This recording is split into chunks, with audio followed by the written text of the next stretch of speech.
friends, good morning everyone. Welcome to DSN School, class 11, subject physics and chapter number 12 thermodynamics का part number 4. Part number 4 आपका इसमें क्या है, पहला topic heat. Part number 3 में हमने क्या पढ़ा था, law of equipartition of energy. ठीक है, और हमने क्या किया था, उससे रिलेटेड एक दो न्यूमेरिकल किए थे. पोटेंशियल एनर्जी प्रोसेस किया था, साइक्लिक प्रोसेस, स्टेट फंक्शन.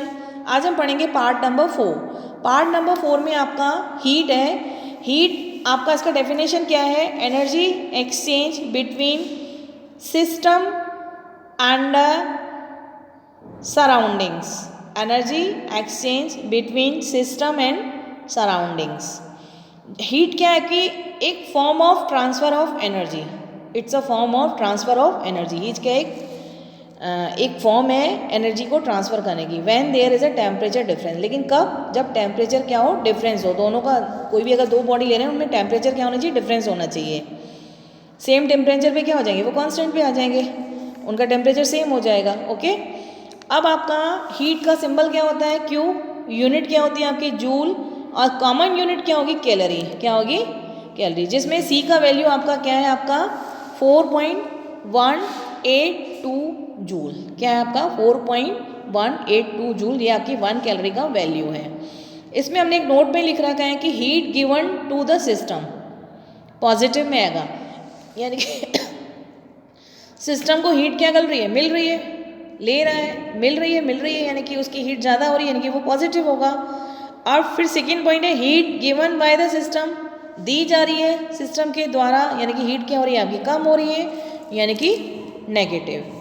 अब आपका नेक्स्ट टॉपिक इसमें आता है, specific heat capacities of gases. ये जीरो और इन्फिनिटी कैसे आएंगे वो बाद में पता चलेगा. Specific heat of capacities of gases, capacities of gases. Specific heat को हम सी से डिनोटेड करते थे, इजिकल्स टू क्या था, Q upon M into del T.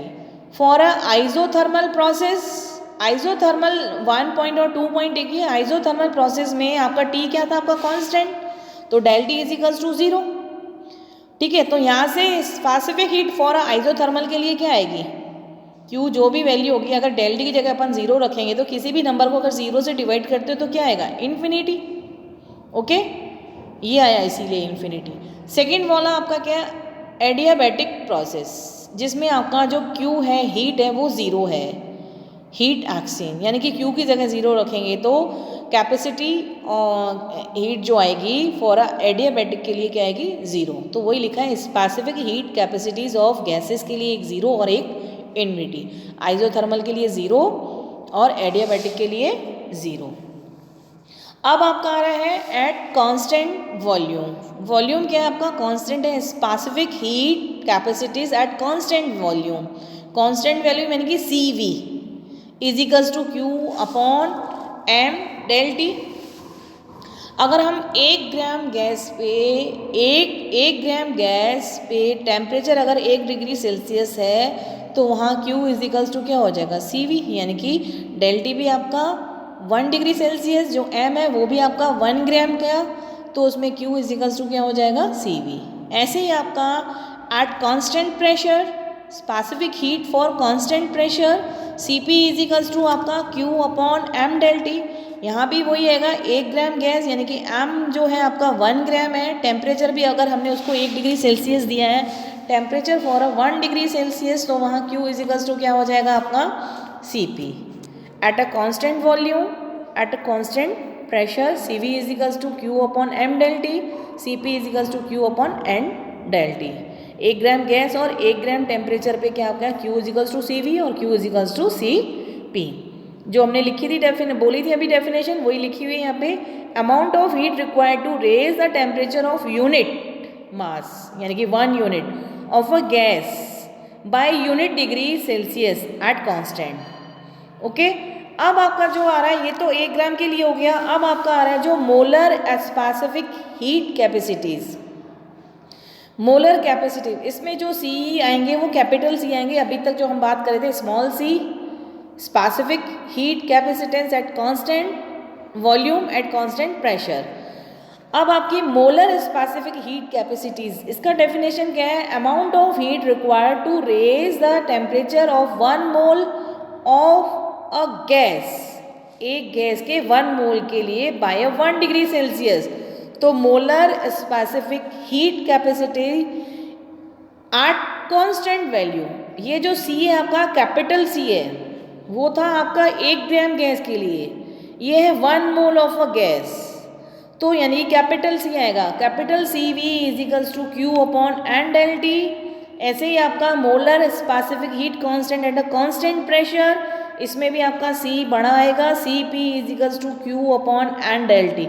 ये सी पी, इसके अंदर ही वो छोटा वाला सी पी और बड़ा वाला छोटा वाला सी वी गैस इसके ही अंदर इंक्लूड है। इस एग्जाम्पल से आपको समझ में आ जाएगा, जैसे O2 आपका गैस है, O का जो एटॉमिक नंबर होता है 16 है, तो इसका जो ग्राम होगा वो कितना होगा? 32 ग्राम। और जो स्मॉल सी और स्मॉल सी वी और स्मॉल सी पी था वो तो 1 ग्राम, और ये ऑक्सीजन क्या हो गया आपका? 32 ग्राम पूरे 1 मोल के लिए। तो सी वी इसमें हमने लिख रखा है small C V is equals to for a 1 gram of oxygen to raise temperature by 1 degree Celsius amount of heat is equals to C V. अब आपको कैपिटल सी वी का वैल्यू कितना आएगा? 32, 1 ग्राम, यानी कि अब ये आपको किससे पूछ रहा है? 32 ग्राम, तो 32 इंटू क्या हो जाएगा? सी वी, जितने भी ग्राम हो उसको स्मॉल सी वी से कन्वर्ट कर मल्टीप्लाई कर देंगे, तो जो कैपिटल सी वी की डेफिनेशन क्या निकल के आएगी? For 1 mole of oxygen amount of heat required, उसमें 1 ग्राम था, इसमें 1 mole of oxygen amount of heat required to raise temperature by 1 degree Celsius, यानी कि capital C V is equals to जो 32 है वो आपका क्या है? मास है, मास इंटू सी वी। ऐसे ही capital C P is equals to mass into C P निकल के आएगा।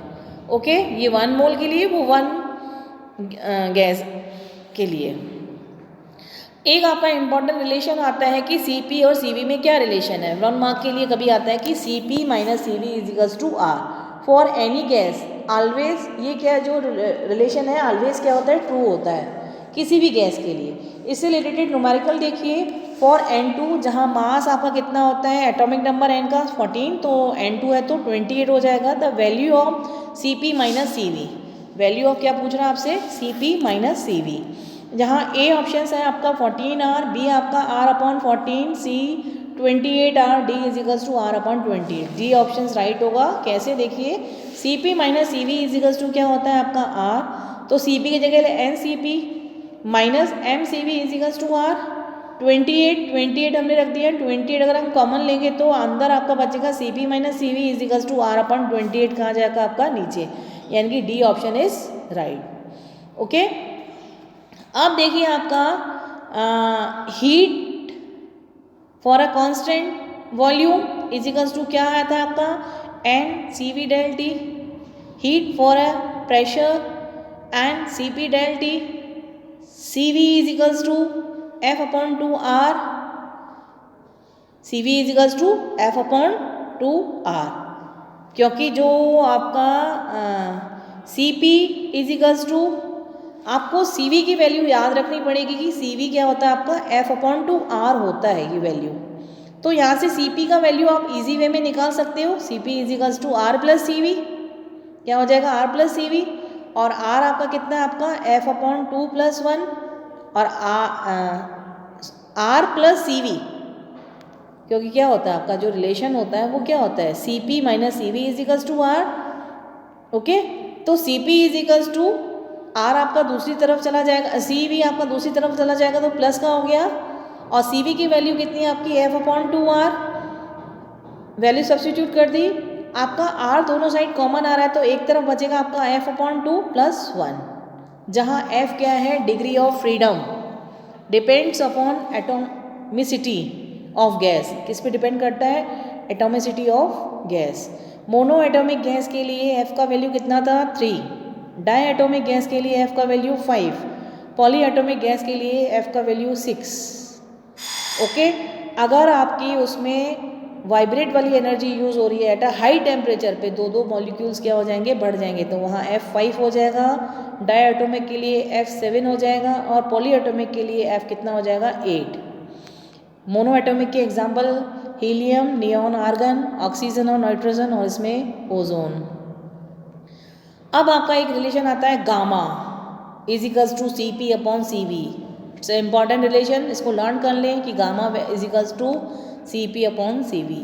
अब हमने एक टेबल बनाई है, एफ, फिर सी वी का वैल्यू कितना होता है, F upon 2r, C P is equals to C V plus R, और gamma is equals to C P upon C V. 1, 2 and 3 point हो गए। मोनो एटॉमिक के लिए एफ का वैल्यू 3, डाई एटॉमिक के लिए एफ का वैल्यू 5, पॉली एटॉमिक के लिए एफ का value 6। C is equals to क्या, C V is equals to क्या हो जाएगा, एफ का वैल्यू 3 हो जाएगा, सब्सटीट्यूट कर दोगे, C V is equals to 3 upon 2r, C V is equals to 5 upon 2r, and next वाले के लिए C V is equals to क्या हो जाएगा आपका 6 अपॉन 2 यानी कि 3r।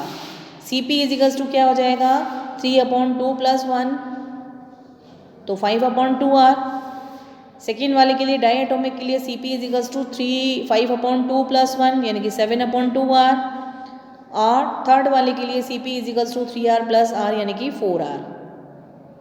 Gamma is equals to C P upon C V, 5 upon 3 is equals to 1.66, gamma is equals to 7 upon 5 is equals to 1.4, और gamma is equals to 4 upon 3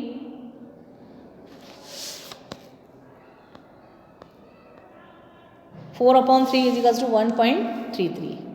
ये आपके एक टेबल है, मतलब इस तरीके से वैल्यू आप जो हमने सारी पढ़ी है वो टेबल में इसमें लिख दिया कि F3 है, F5 है, F6 है, CV का वैल्यू कितना है, CP का वैल्यू कितना है। इसमें आप देखेंगे कि जो गामा है फॉर अ मोनो एटॉमिक के लिए वो सबसे ज़्यादा है, फिर डाई एटॉमिक का कम, फिर पॉली का उससे कम। तो जो mono atomic greater than is less than gamma D is greater than gamma D is greater than इस गामा पॉली एटॉमिक, इतना लिख दिया है, ठीक है। और अगर इस तरीके से वैल्यू याद भी नहीं रखते हो तो आप लिख सकते हो कि gamma is equals to 1 plus 2 upon F का वैल्यू रख दो 3, 5 और 6, वहाँ से आपकी वैल्यूज़ आ जाएंगी। ओके स्टूडेंट्स, एक बार इसको वापस देख लीजिए पूरे इस पार्ट 4 को। पार्ट 4 आपका क्या है, हीट। सबसे पहले क्या था, heat energy exchange between system and surroundings. Heat क्या है, एक form of a transfer of energy when there is a temperature difference. ये इसका सिंबल हो गया, यूनिट हो गया, 1 कैलोरी की आपकी वैल्यू हो गई। Heat given to the system positive, by the system negative. Specific heat क्या हो जाएंगे आपकी 0 और इन्फिनिटी, क्योंकि C आपका Q is equals to Q, C is equals to Q upon M del T। Isothermal process के लिए T क्या आ गया constant, del T is equals to 0। Adiabatic के प्रोसेस के लिए Q इज इक्वल्स टू 0, तो वहाँ पे एक इन्फिनिटी हो गई, एक 0 हो गई। एट कांस्टेंट वैल्यू के लिए स्पेसिफिक हीट कितनी होगी, CV is equals to Q upon M del T। 1 gram gas के 1 ग्राम गैस के लिए 1 डिग्री सेल्सियस पर temperature Q is equals to CV। ऐसे ही CP is equals to 1 gram gas पे आपका 1 डिग्री सेल्सियस टेम्परेचर पे, तो Q इज इक्वल्स टू क्या हो जाएगा CP। तो amount of heat required to raise the temperature of unit mass of gas by unit degree Celsius at a constant. ये तो हो गया 1 ग्राम गैस के लिए। अब आपकी है molar specific heat capacities. Amount of heat required to raise the temperature of 1 mole of a gas by 1 degree. तो molar specific heat at a constant value CV is equals to Q upon N del T। ऐसे ही CP is equals to Q upon N del T। ये आपका example हो गया, 32 ग्राम हो गया। तो यहाँ से रिजल्ट क्या निकल के आया, CV is equals to MCV और CP is equals to MCP, यानी कि उसका मास और स्मॉल CV। एक रिलेशन आपका क्या आता है, CP minus CV is equals to R for any gas. ये हमेशा ही क्या होता है, ट्रू होता है। इससे रिलेटेड आपका न्यूमेरिकल हो गया। ये सारे रिलेशन हो गए जो हमने अभी किए थे पिछले। QV is equals to NCV del T, QB is equals to NCP del T, CV is equals to F upon 2R, CP is equals to R plus CV।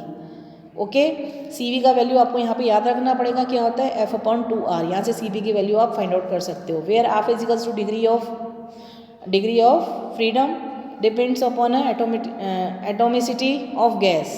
Mono के लिए F का वैल्यू 3, डाई के लिए 5 और poly के लिए 6। ये इनके एग्जाम्पल्स हो गए। गामा का वैल्यू क्या है आपका CP/CV, ये आपका रिलेशन है gamma is equals to CP/CV। ये सारी आपकी टेबल हो गई जहाँ पे F का वैल्यू है CV का, CP का एंड गामा का। और गामा में क्या रिलेशन आ रहा है कि मोनो सबसे ज़्यादा है, फिर डाई उससे कम और उससे भी कम पॉली। और एक रिलेशन है gamma is equals to 1 + 2/F। यहाँ से भी आप ये वैल्यूज़ गामा के लिए निकाल सकते हो।